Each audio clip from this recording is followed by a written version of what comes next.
Hello बच्चों, चलिए प्रश्न पढ़ते हैं। कांच तथा हीरे के अपवर्तनांक वायु के संदर्भ में क्रमशः 3/2 और 12/5 है। कांच का अपवर्तनांक हीरे के संदर्भ में होगा। पहला विकल्प है 8/9, दूसरा विकल्प है 5/18, तीसरा विकल्प है 5/8, चौथा विकल्प है इनमें से कोई नहीं। आइए बच्चों, प्रश्न के लिए मुख्य अवधारणा की चर्चा करते हैं। मुख्य अवधारणा। तो बच्चों, सापेक्ष अपवर्तनांक और निरपेक्ष अपवर्तनांक क्या होता है समझते हैं बच्चों। माध्यम का गुण होता है जो अपन को बताता है कि कौन माध्यम कितना सघन है। तो बच्चों, अगर निरपेक्ष अपवर्तनांक की बात की जाए तो निरपेक्ष अपवर्तनांक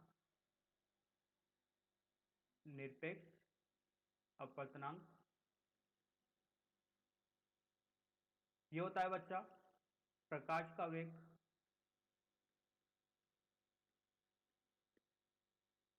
निर्वात में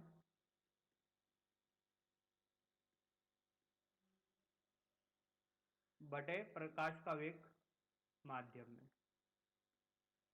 प्रकाश का वेग माध्यम में। माध्यम बच्चों कुछ भी हो सकता है। इसको प्रदर्शित करते हैं सी से। इसका मान होता है 3 × 10⁸ मीटर प्रति सेकंड। इसको प्रदर्शित करते हैं वी से। तो निरपेक्ष अपवर्तनांक बच्चों न्यू होगा सी बटे वी। सामान्यतः निरपेक्ष अपवर्तनांक अपने प्रश्न में वायु के संदर्भ में लिया जाता है बच्चों। इसलिए अपन को प्रश्न में वायु के संदर्भ में कांच तथा हीरे का अपवर्तनांक दिया गया है।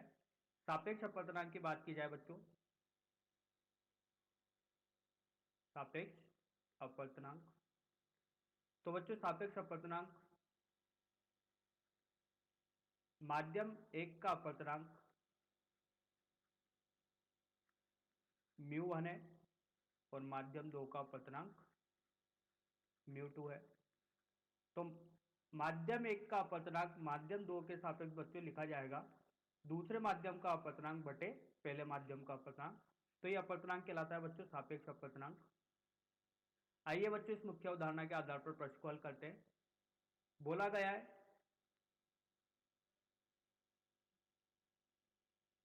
कांच का अपवर्तनांक वायु के संदर्भ में 3/2। तो लिखते हैं वायु के संदर्भ में एयर, जी का ग्लास। ए का मतलब एयर, जी का मतलब ग्लास। तो वायु के संदर्भ में कांच का अपवर्तनांक बच्चों 3/2 दिया गया है। वायु के संदर्भ में हीरे का अपवर्तनांक बच्चों 12/5 दिया गया है। सापेक्ष अपवर्तनांक निकालना है हीरे के संदर्भ में ग्लास का। तो बच्चों, यहां जैसा मुख्य उदाहरण में समझा था वैसा अपन ने लिखा है।